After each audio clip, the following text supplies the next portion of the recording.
Hey everybody, welcome to the pre-game hangout. Some of us are here, some of us are not here, as you can see. And as I think you can see, I'm not entirely sure how all the technology is working out here. We have a special event for you tonight, which I will let people talk about who are not me, such as Yang Yang, because he's taken point on it. So Yang Yang, fill us in. Okay, so we have been looking for an accountant in the backstory of the Westgate Irregulars for quite a while, and we thought, hey, it might be really fun to interview a bunch of people for this accountant job. And at first, we were going to interview a bunch of NPCs, but then we thought, hey, we could just interview a bunch of PCs instead. So hopefully we'll have like a bunch of viewers and friends who will love to sign up, bring their characters, and then do a series of job interviews in character to get this job with the Westgate Irregulars. Now, this is not like a real accountant job, but it's all for fun. And we have no promises. I mean, do we have payment? Do you have your job like description and payments or something ready, Rhiannon? Oh, I can't hear you for some reason, Rhiannon. It was because I was eating. Sorry. I'm so used to muting on Zoom that I have the thing on my headset and I forget that it exists. Anyway, the job description is going to be off the top of my head, so it's amount of gold coins. It's the payment there. Wait, are you saying we can't pay them, so we're gonna offer them a job with no payment? No, I'm saying that it's a mumble amount of payment. That is definitely gotcha. a payment. It's just negotiable. Salary is negotiable. Salary is negotiable. Negotiate. It should be like a financial advisor, where it's a percentage of what they the money that they handle. Obviously. Oh, interesting. Pay scale. I mean, we could ask them how much. Just set it up for embezzlement. Just go for it. Yeah, exactly. We won't. We need an accountant so that we can figure out how much we can pay an accountant. Yeah. Hey, it's Westgate. I mean, it's pretty much. Yeah, totally. You get paid however much you could get away with. Well, if Detect Evil works that way as a spell, then we could just detect evil on everybody as they came in, but I don't think it actually does, sadly. Detect Embezzler. I need that spell. Seems a bit rude, wouldn't it? Like, hey, just sit there. I'm going to judge you with my magic. Yeah. Yeah, we'll cast like a series on them, like Detect Evil, Detect Embezzler. You have to go through the screening of the detections. Spell? Yeah. I mean, if they have a problem with magic, we are not the employers for them. I think we could maybe even ask them how much they demand for their services, because that's like a legit job interview question. Yep. They always ask you like how much, what do you want for your salary? And that's actually like one of my least favorite questions. Yeah. You know they're judging you on it. Like, come on. What are your salary expectations for this position? You're like, well, what can you offer me? Well, what would you like? Well, what can you... Yeah. Oh. Yeah, you're gonna pay me real money. Give me a hint. Yeah. Give me a hint. How high is too high? Yeah. I just want to point out, like, Forgotten Realms is not entirely a capitalist hellscape, but Westgate definitely is. So, sorry about that. Okay. So I'm looking up this dude that you mentioned. Right. So right before this, we were talking about Idle Champions and how the newest hero is Sergeant Knox. And I am not sure where Sergeant Knox comes from. Because you worked on the Neverwinter books, right, Eric? I worked on this book right here. You see that's my name right there. Anyway, you might have to read. Is that the 4th edition book? It's a 4th edition book. I don't know if Sergeant Knox came from this book or from later work on Neverwinter. The video game is sort of based a little bit on the book, but it goes its own way quite rapidly. So I don't know. Like the name sounds vaguely familiar, but it was many years ago that I wrote this. So I mean, is it possible the character was just created wholesale for the game? yeah, it's entirely possible. In fact, it seems very likely that that happened. Yeah, I looked through it. I can't find reference. So probably a wholesale creation for the game, which is fine. Like the game is full of characters, which we didn't have space to detail enough, in the book. Only so Yeah. many pages you can fit in one of those things. One of the having- weaknesses of fourth edition was that when you have classes and feats and stuff, they often take a lot of space to articulate, and you don't necessarily get that in fifth edition. The Blade Singer here, for reference, let's see, is 2, 4, 6, 8, 10, 12, 14, 16, 18 pages long. Dang. Whereas in the 5e book, it's like, what, 3 pages long? Well, it originally came out in Xanathar's, and I think it was like 2 or 3 pages. So, I mean, and that was just how abilities are written out in 4th edition.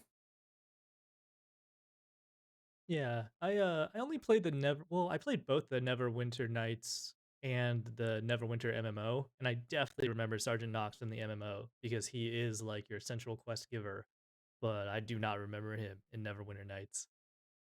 Well, I'd hope not, unless it's like long lived. Right. Neverwinter Nights took place in 1370s, as I recall.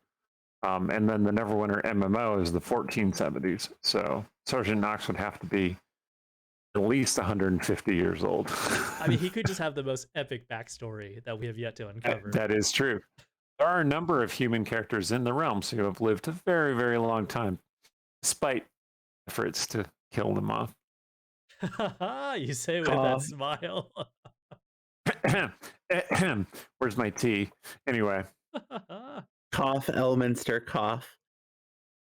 Oh, Elminster will never die, except for those times that he has to die and does die occasionally. And then undies, and it was interesting.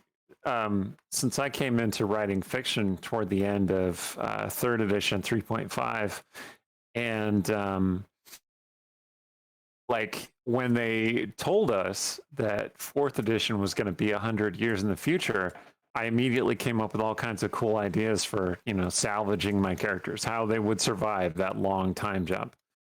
I got to use a couple of them, although not for the same characters necessarily. My big thing with Fox at Twilight, Illyra, in our campaign is that I had her be born in the same year as Drizzt, which is 1297. So I figure as long as Drizzt is alive, she could plausibly be alive.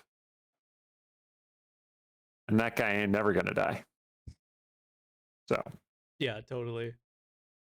Aha. I really miss those. I'm really excited for when Baldur's Gate 3 actually becomes like a full version. I tried to stay away from like the early access. I know you can play it now. I've been trying to stay away from all the spoilers. But I'm so excited to play it when it becomes a full release. We definitely need more D&D video games that are like full games and not full of bugs and like half-assed content. Maybe kind of calling you out, Dark Alliance. So, like, more games that are good is what you're saying. And like fully made, yeah.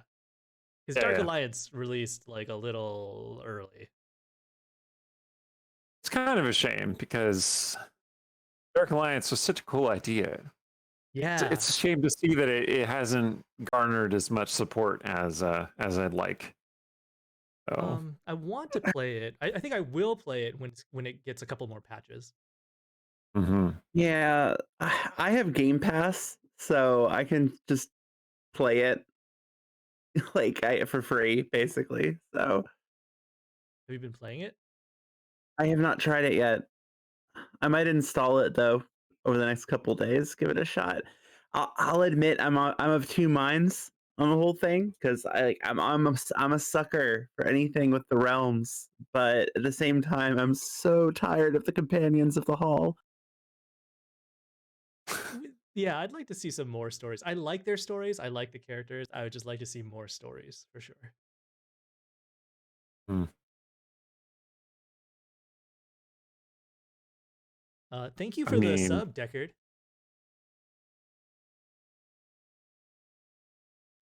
So I'm kind of Yeah. interested in the whole Magic the Gathering Forgotten Realms, um, expansion. But I haven't Mhm. played Magic the Gathering since like 1994 or something like that. So Yeah. I don't even know like. So do I have to get the commander deck too? Like I don't even commanders weren't even a thing when I last played. Like, not to sound like how do you work this darn thing, you kids these days? But I'm trying to figure out what I need to buy in order to just be able to play the Forgotten Everything. That's the answer. everything. Yeah. You probably need to Everything. buy one of their like pre-made decks and go with Yeah, it yeah, from yeah. there.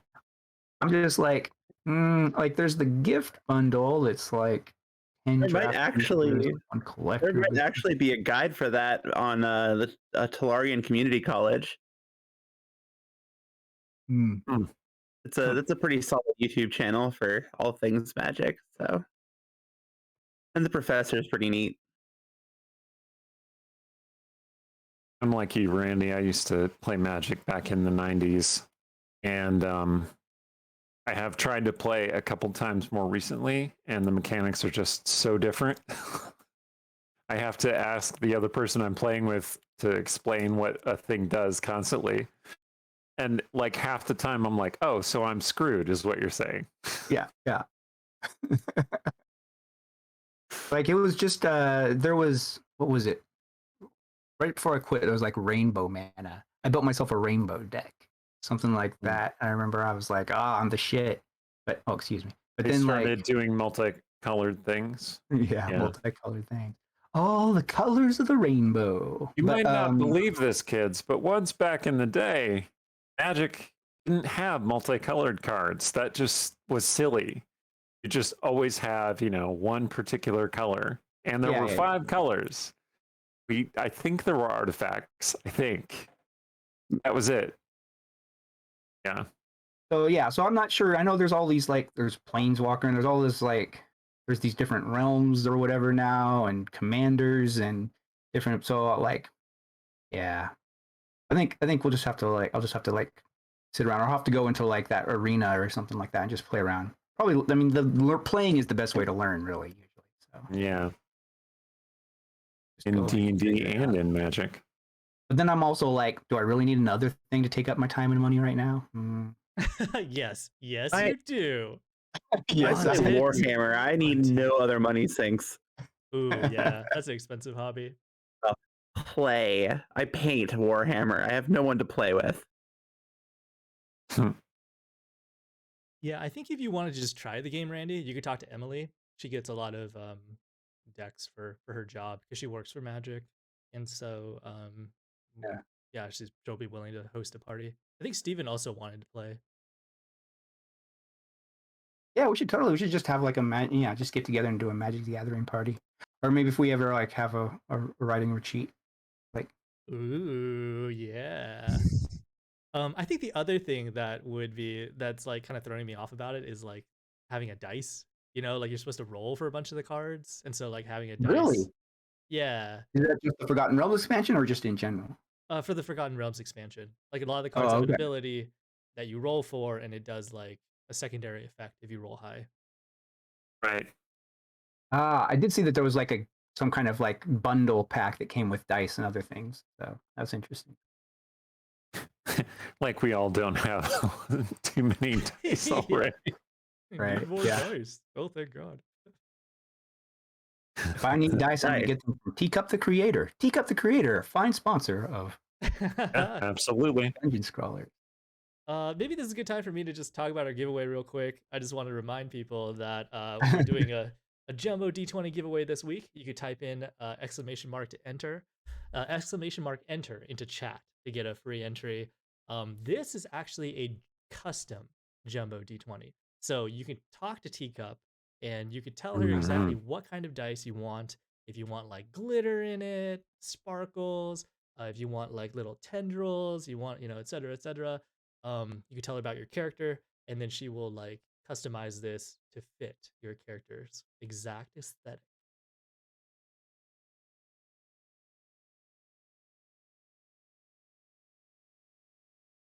That's a good deal. That's what he's saying. I mean, you can't beat free and custom. It's pretty good. I don't know if I could show this. I don't know if it'll actually track. Yeah, my camera is not an autofocus. See if mine will. I got my. I don't know why I have my dice standing by, because I'm not going to be rolling anything. But let's see. Oh, it's going to do the colors wrong. But behind the terrible colors, you can see it's got a little wolf in it, as well as the lightning sort of stuff. Yeah, what I really liked about yours is that she actually took like gold foil and then like sort of like flowed it through the dice to look like lightning. Artistry. And mine has Shay inside. Ooh. Yours turned out super good. Oh That's yeah, awesome. I got 2 of them. They're fantastic. Yeah, so if you want to check out like what else she makes, there's like a command and you could check out her Instagram. She's got lots of like cool pics of her creations. She does a lot of custom work. She also does keycaps. And in her former life, she used to work special effects for films and things, making like dead bodies. So yeah. Nice. Yeah. She's lived in We got to do the Roombas at some point too. Yeah, I think she got them, so she'll include some Okay. in a future giveaway. Something to look forward to.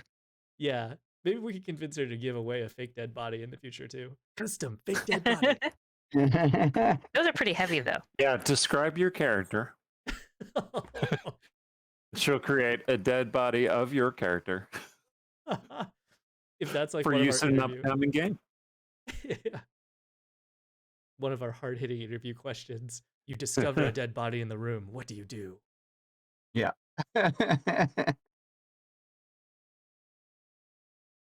Here, my list is very like prosaic. So I arranged this beforehand. Yang Yang was like, "Oh, this or that, the other thing." And I'm like, "I'm the straight man here." Artemisia is going to ask about like balance sheets and ledgers. It's going to be super boring. I've got a few questions prepped. I've got a lot, so I'm ready. So I just want to make sure everybody's, understanding. I am going to take my leave and leave it to these 4 fine individuals to interview people.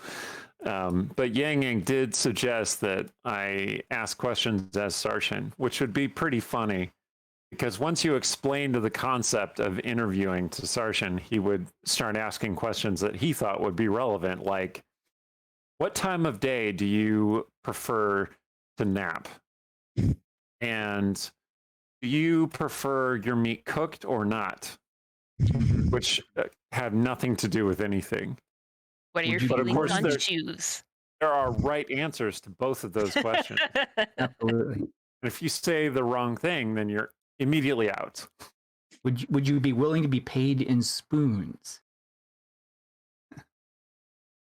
If you have too many spoons, will you give me one? Because I only have 2. That's what Artemisia should be getting him, rather than dead rats that she gives to Cecilia to give to him. And then Cecilia breaks the chain, man. It doesn't work if she doesn't pass it on. She should get him Uh-oh. spoons. He ate that rat though, didn't he? Yeah. That's what I thought. Good. Just to make sure he did it when Cecilia couldn't see because, she's weird. Anyway. We don't want a dead rat to go to waste. Do we have music in this, Yang Yang, do you think? Oh yeah, why not? All right. Man. So I gave myself a haircut that I much regret. So this is like, I'm like, man, I should just go put on a hat. The pandemic self cut. Yeah, You're not never feeling cut ready your own to hair. go back to the actual hairstylist yet? Um, Because that's who did mine. My hair is new hairdo. Who this? it looks good. For me, Thanks. I just, I'm trying cutting my own hair for the first time in my life. Saves a little bit of money. I thought, oh, how tough could it be? And lo and behold, I appreciate you, hairdressers. Those 5 woeful words. How tough could it be? Yeah.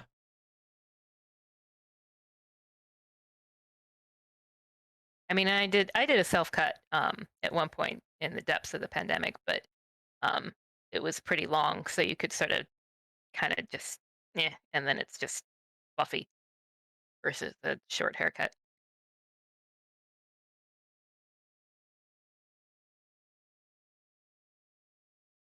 Ooh, tonight is going to be interesting for me. I'm going to be doing like a lot of different like tech juggling that I haven't before. Sweet. We appreciate you, Yang Yang. Oh, Very thank I you. much. mean, oh yeah, absolutely.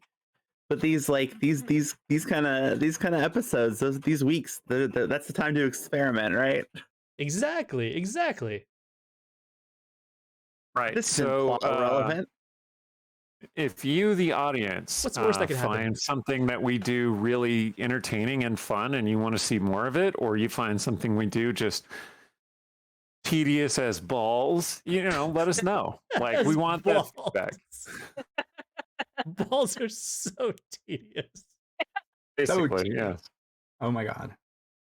Like, they're interesting for the first 20 years of your life. And then after that, it's just, oh man, again. Anyway. I I'm have a talking about question. basketballs, obviously. What did you guys think I was talking about? Sports Anyway. are so tedious. Sports are very tedious. I have a question for chat. So, would it be interesting to have like a session where we get Teacup on and she would show you how dice are made live? She only does like resin dice, but she could show you like if you make an order, like what happens, what it like, how do the pulls look like, and what's the process from start to finish to make a custom dice. Be neat. You all think, chat? Once the time delay catches up. Seeing a lot of yeses. also Seeing a fair. little sure, a little casual. Yeah, I'd be there. All right. I could also try to convince her to show us how to make a custom dead body, but maybe that's too much. Would it be a life-size custom dead body? Yes. Yeah. It's like the type. See, Sweet. it takes a lot of material, man. That's right. Supply chain is still recovering. Mhm.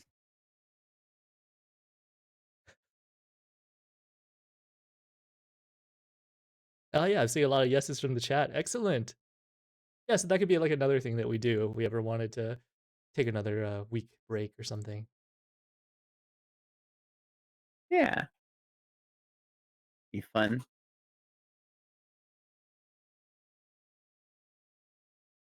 So do we have all of our interview questions ready?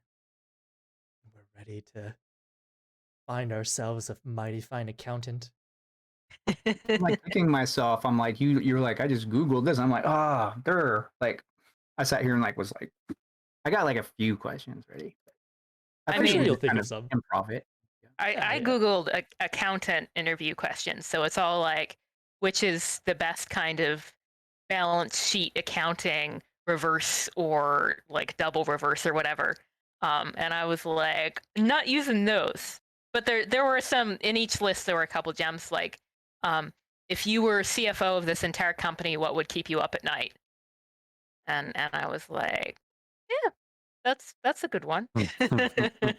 Those are real questions. I've got nothing but silly questions. You better They're be ready. hard-hitting questions. Well, Yeah. that's how we divided the labor. You see.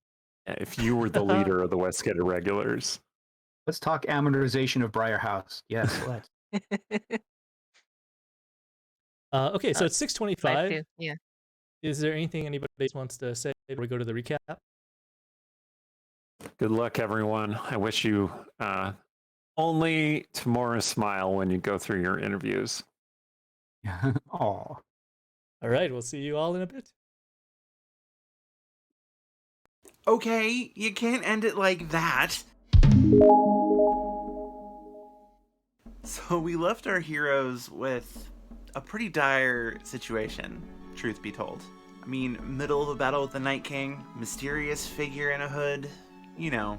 Well, turns out heading to Briar House wasn't the immediate solution to everything that they thought it was going to be. Night Masks weren't far behind, and they wanted their cup back. Of course they did. But Sturge and Rogar were able to fight them off, even though some of them got away. Now, you and I both know that Sturge has got a very high opinion of himself. Well, he seemed to think he was worthy of summoning Vindicator, of all things. He tried desperately. The only thing that came bursting through the wall was an Earth Elemental. Now, that wasn't random. The Earth Elemental was Ruin, I believe, which kind of shoots one theory in the foot, doesn't it? Still, Rogar pulled himself together and was able to summon Vindicator and brought that flaming sword right down on top of the chalice. In a giant burst of light, the chalice broke into pieces, and the day, I mean, well, it started a bit of a chain reaction. But I'm getting ahead of myself. Back at the temple, things had gotten really, really bad. The Night King ordered the figure to attack. The mysterious figure in the hood that we speculated might have been Ruan, yeah, not so much. Surprise! It was me. Even in trying to attack, it didn't work. I mean, and I would never, ever actually try to harm the Irregulars. That's why I tried to cast Fairy Fire. Non-lethal, and it would have hit everybody, not just them. Inconveniencing everyone. That's the name of the game. Well, the Night King wasn't too pleased about this. Artemisia managed to dispel the Fairy Fire, but the Night King definitely didn't like that I was just messing around. He had commanded me to attack. I had to pretend like I was gonna attack, you know? Made it dramatic, pointed my sword at Artemisia. I would say luckily I didn't have to do that, but what came next wasn't exactly what I'd call lucky. The Night King hit the area we were all in with a spell that drained energy, life force out of all of us. Luckily, I have some measure of resistance. Not everybody did, least of all Stong. He'd already been wounded, and the spell was just too much. With a last gasp to take care of Mirabelle, Stong was gone, leaving nothing but a withered corpse behind. I think this stopped even me in my tracks. Honestly, I wanted to throw myself at the Night King. Judging from how she just obliterated one of the Night King's agents with an axe, I think Cecilia did too. Unfortunately, things didn't go that way, or maybe fortunately. Night King's powerful. I know that firsthand. The spell started to go unstable. Vampires were getting destroyed left and right as the darkness lashed out at them. And when the Irregulars looked up, the Night King was gone. The destruction of the chalice had destabilized the spell. Thinking quickly, Artemisia took Stong's body and pulled basically everybody else into the ring except for Calith and Cecilia. And Cecilia took the ring and flew. Literally. Well, not all is lost. The day was basically saved. And once they got back to Briar House, Stong was able to be revived with a heartfelt scene of camaraderie and a pretty powerful divine spell. Rogar brought Stong back from death, but that happy moment wasn't meant to last. While commiserating outside with Cecilia, Sarshan was struck from behind by a strange individual in a golden mask who drove a blade through his back. Cecilia pulled him from the prime material into her little pocket realm, and the masked figure followed, with a few cryptic words about having wanted to see what Cecilia could do. The figure took Sarshan, still bleeding heavily and on death's door, and left. So, what's next for the Irregulars? What are they gonna do from here? Are they gonna find this figure in the golden mask? Wait. I think I have some notes. Let me see. Alright. According to my super secret notes, the answer is... hire an accountant?